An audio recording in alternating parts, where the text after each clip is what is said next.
যে জিপিএসের reading degree minute সেকেন্ডে আসছে, সেক্ষেত্রে আমরা একবার দেখে নেব।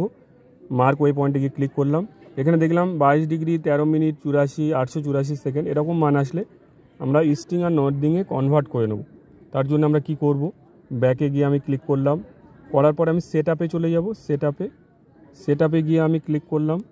সেট আপে গিয়ে ক্লিক করে এখানে ম্যাপটা আগে দেখে নেবো, ম্যাপের যে ইউনিটটা আছে এই যে ইউনিটটা দেখে নেবো ঠিকঠাক আছে কেন, কারণ ইউনিট আমার ঠিক আছে, ডিস্টেন্স স্পিড মেট্রিক আছে, এটা মিটার ইন মিনিট ঠিক আছে। তো এটা একবার চেক করে নেবো। নেওয়ার পরে ব্যাকে যাব, ব্যাকে যাওয়ার পরে পজিশান ফরম্যাটে গিয়ে ক্লিক করব।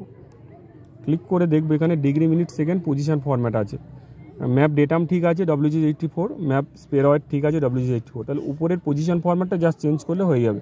এখানে গিয়ে ক্লিক করলাম, ক্লিক করে এবারে নিচের দিকে আমি আসবো, অনেকগুলো নিচে আসতে হবে।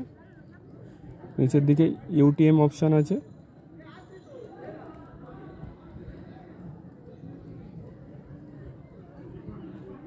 ইউটিএম ইউপিএস এই অপশানটা যাব, গিয়ে ক্লিক করব।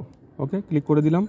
এবারে আমি ব্যাকে যাই, ব্যাকে গেলাম, ব্যাকে গিয়ে এবারে আমার যেখানে কাজ আছে আমি সেই জায়গায় মার্ক ওয়ে পয়েন্টে যাব, গিয়ে আমি এবার ক্লিক করবো, দেখবে আমরা অটোমেটিক চলে এসছে ইস্টিং আর নর্দিং।